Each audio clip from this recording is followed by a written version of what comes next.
Di tengah pusaran badai yang mengguncang daratan Asia Timur, tim nasional Tiongkok kini berada di ambang keputusasaan, bukan sekadar terpuruk. Mereka tengah menghadapi salah satu fase tergelap dalam sejarah sepak bola mereka. Sebuah kehancuran total yang menghantam keras. Setelah rangkaian 3 kekalahan menyakitkan di ronde ketiga, dalam 3 duel penuh gengsi dan tekanan, pasukan berjuluk sejuta panda itu takluk tanpa ampun. Mereka dihajar 1-3 oleh Jepang, tim yang dikenal memiliki filosofi samurai dalam setiap gerakan. Lalu dihentikan langkahnya oleh Arab Saudi dengan skor tipis namun mematikan 0-1. Dan terakhir, diluluh lantakan oleh Australia yang menggempur mereka dengan kemenangan telak 0-2. Serangkaian hasil memalukan ini mengguncang hati para supporter setia mereka. Amarah membara tak terbendung. Suara-suara protes menggema di seluruh negeri, menuntut pemecatan sang pelatih, Branko Ivankovic. Sosok yang semula diharapkan membawa harapan, kini menjadi simbol dari kegagalan. Namun, badai belum berlalu. Justru awan gelap semakin menebal.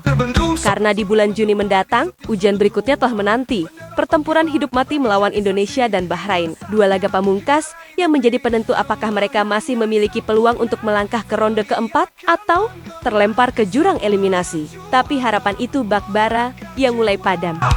Sebab perjalanan ke Stadion Gelora Bung Karno bukanlah sekadar laga tandang, itu adalah ziarah ke medan perang yang syarat tekanan dan semangat patriotisme yang menyala dari jutaan rakyat Indonesia. Sang Garuda yang kini tengah membentangkan sayap kebangkitannya, baru saja mengalahkan Bahrain dalam laga terakhir. Mereka datang ke pertandingan dengan momentum sempurna dan kekuatan moral yang tinggi. Lebih dari itu, Indonesia bukan lagi tim biasa. Mereka kini diperkuat skuad yang solid, penuh determinasi dan haus akan kejayaan. Dan rupanya, langkah Indonesia belum berhenti. PSSI tengah menyiapkan kejutan besar. 3 pemain keturunan baru yang akan menambah kekuatan armada Garuda. Sebuah pertanda bahwa Indonesia tak hanya ingin lolos, mereka ingin mengguncang Asia. Kini, aroma peperangan di atas rumput hijau semakin terasa. Sebuah benturan takdir antara 2 bangsa. Satu sedang terpuruk dan berjuang untuk bertahan, satu lagi sedang bersinar dan ingin terbang lebih tinggi. Siapakah yang akan bertahan dan siapa yang akan tenggelam di lautan sejarah? Cahaya juara takkan pernah putar. Kemenangan sempurna, kita legenda. Tak bisa dimungkiri, dalam beberapa tahun terakhir, timnas Indonesia telah menjelma dari sang pengembara menjadi penantang sejati di kancah sepak bola Asia.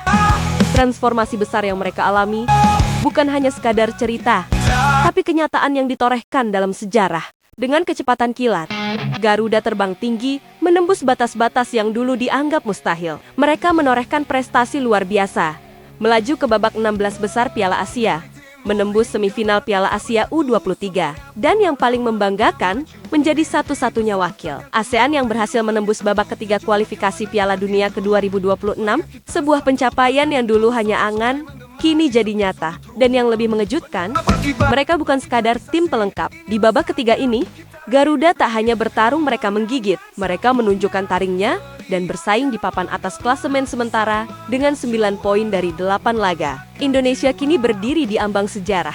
Mereka memiliki peluang emas untuk langsung lolos ke Piala Dunia ke 2026. Bahkan jika skenario itu gagal, target awal yakni menempati peringkat ketiga atau keempat demi tiket babak keempat masih sangat terbuka. Kebangkitan ini bukan sekadar keberuntungan. Media internasional kini mulai menaruh perhatian serius. Mereka penasaran, apa rahasia di balik ledakan performa Indonesia? Jawabannya sederhana, tapi revolusioner. Perombakan total di awal ke 2025 dengan tangan dingin pelatih dan asisten pelatih asal Belanda yang baru saja mengarahkan skuad Garuda di 2 laga bulan Maret, semuanya berubah drastis. Dampaknya langsung terasa. Beberapa pemain keturunan yang selama ini diragukan, kini mantap bersumpah setia kepada merah putih. Mereka tak lagi ragu, mereka siap berjuang, berkorban, dan menulis kisah bersama Indonesia di panggung dunia. Dengan semua perubahan masif ini, musuh mulai gelisah. Timnas Cina, calon lawan berikutnya, tak bisa menyembunyikan kegugupannya. Mereka tahu, Indonesia bukan lagi lawan biasa. Ini adalah duel hidup mati. Karena kedua tim sama-sama mengincar satu hal, tiket menuju Piala Dunia ke 2026. Di medan laga nanti, Yang akan menang bukan sekadar tim yang kuat, tapi tim yang percaya bahwa mereka ditakdirkan untuk membuat sejarah dan Indonesia Di setiap kini tampaknya tengah menulis takdir itu dengan tinta emas. saksi, inilah saatnya kita raih mimpi kemenangan sempurna. Teriakan menggema, semangat juara membakar jiwa. Garuda kini bertengger di posisi keempat klasemen sementara dengan koleksi 9 poin, tapi perjuangan belum berakhir. Masih tersisa 2 laga krusial di kualifikasi Piala Dunia 2026 menghadapi 2 raksasa Asia, Cina dan Jepang. Pertandingan ini bukan sekadar laga, tapi pertaruhan masa depan merah putih.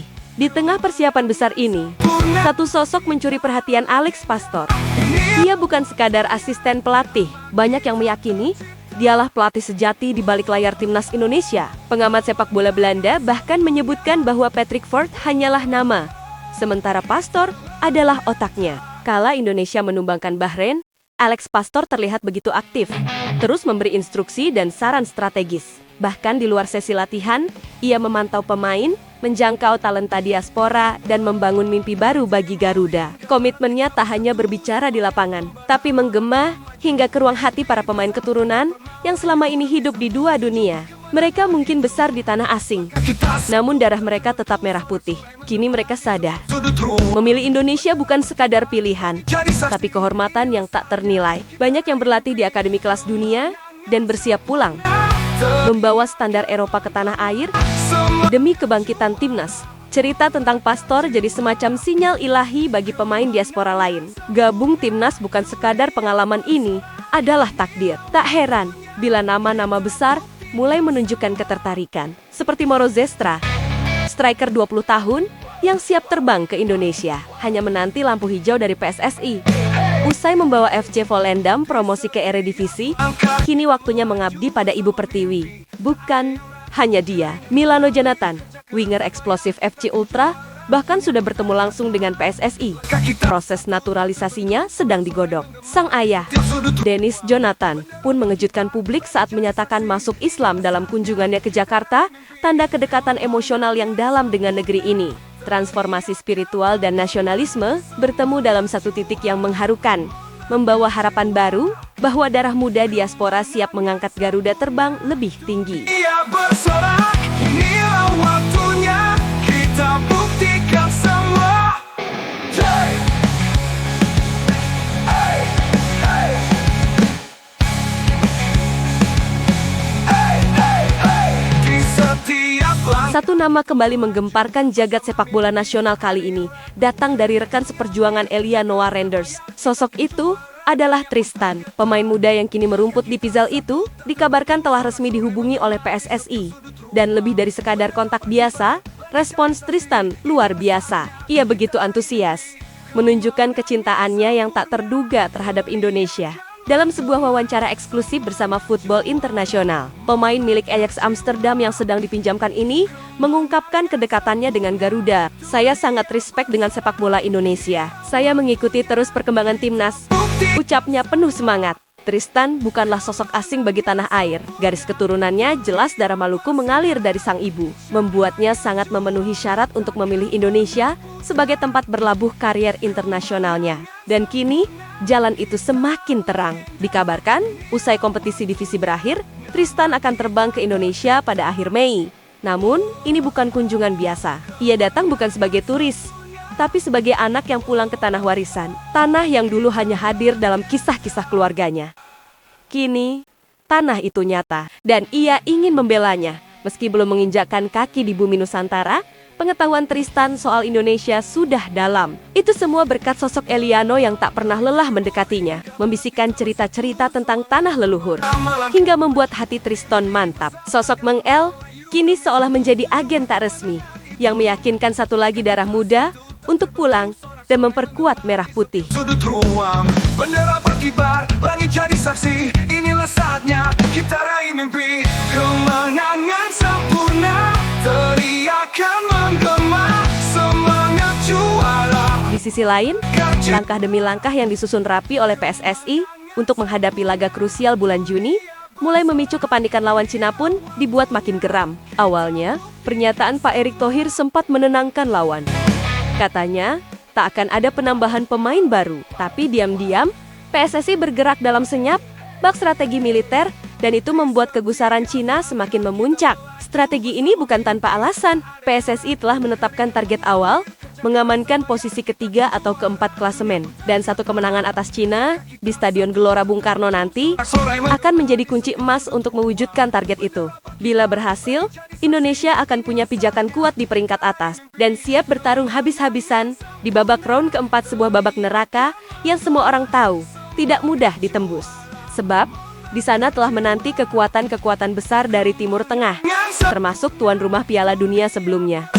Qatar, pertempuran sengit akan dimulai, dan Indonesia tengah bersiap bukan hanya dengan strategi, tapi dengan semangat satu bangsa untuk menaklukkan rintangan berikutnya. Di setiap langkah kita melaju, bersama mimpi tak ada yang ragu. Keringat mengalir, kerja keras terbayar, kita tinggi.